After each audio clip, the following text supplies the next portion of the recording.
Hello guys, तो स्वागत है आपका नए वीडियो में। इस वीडियो में हम जानेंगे नेपाल घूमने जाना है तो किन किन मीडियम से जा सकते हैं, जैसे हवाई यात्रा, बस, ट्रेन।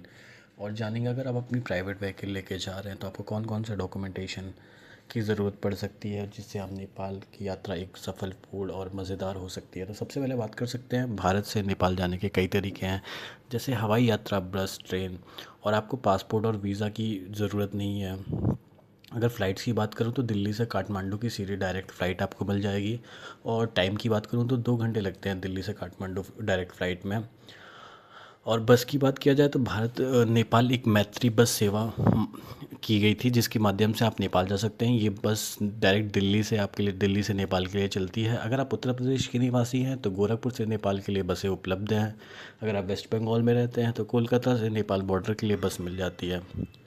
और ट्रेनों की बात करूँ तो भारत की गौरव डीलक्स टूरिज़्म ट्रेन दिल्ली से नेपाल यात्रा कराती है।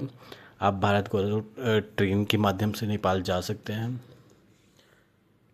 अन्य साधनों की बात करूँ, अपना आप two wheeler, four wheeler Nepal ले जा सकते हैं। नेपाल में प्रवेश करने के लिए भारत से आपको कुछ डॉक्यूमेंट्स की रिक्वायरमेंट होगी, उसको ले जाके, उसको दिखा के आप बॉर्डर पे नेपाल में प्रवेश कर सकते हैं। भारतीय नागरिकों को नेपाल में कोई वीज़ा की आवश्यकता नहीं है। आप नेपाल में प्रवेश करने के लिए अपना पासपोर्ट या अन्य सरकारी दस्तावेज दिखा के जा सकते हैं, जैसे Aadhaar card, driving licence, voter ID card दिखा के आप बॉर्डर में प्रवेश कर सकते हैं।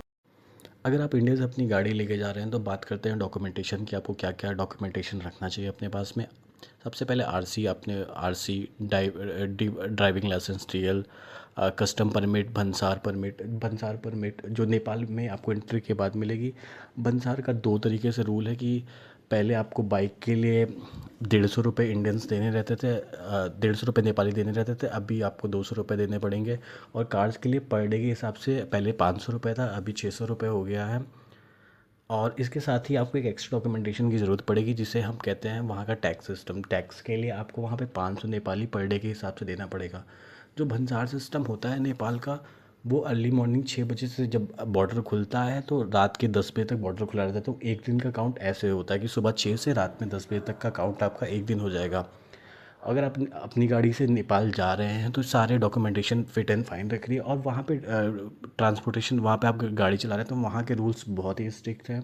आपको सीट बेल्ट पहने रहना पड़ेगा, आपको वहाँ के रूल्स फॉलो करने पड़ेंगे। कई कई जगह पे वहाँ ओवरटेकिंग अलाउड नहीं है, तो आपको ओवरटेकिंग भी करनी नहीं चाहिए वहाँ पे कई रोडों पे स्पीड लिमिट है। और नेपाल की ट्रैफिक पुलिस इस चीज़ में बहुत ही सतर्क है। अगर आप स्पीड लिमिट क्रॉस करते हैं तो आपको नेक्स्ट टू नेक्स्ट चौराहे पे रुकवा के आपका चालान हो सकता है। तो नेपाल जाइए, वहाँ घूमिए, वहाँ के रूल्स फॉलो कीजिए, उसी में मज़ा है। नेपाल की पुलिस बहुत ही स्ट्रिक्ट है इंडिया की पुलिस के कंपैरिजन में। तो वहाँ जाइए आप, बहुत ही प्यारी सिटी है, ऐसे घूमिए, टहलिए। टॉप 10 सिटीज़ की बात करूँ तो नेपाल में सबसे ज़्यादा टूरिस्ट पोखरा नामक सिटी में आते हैं। वहाँ पे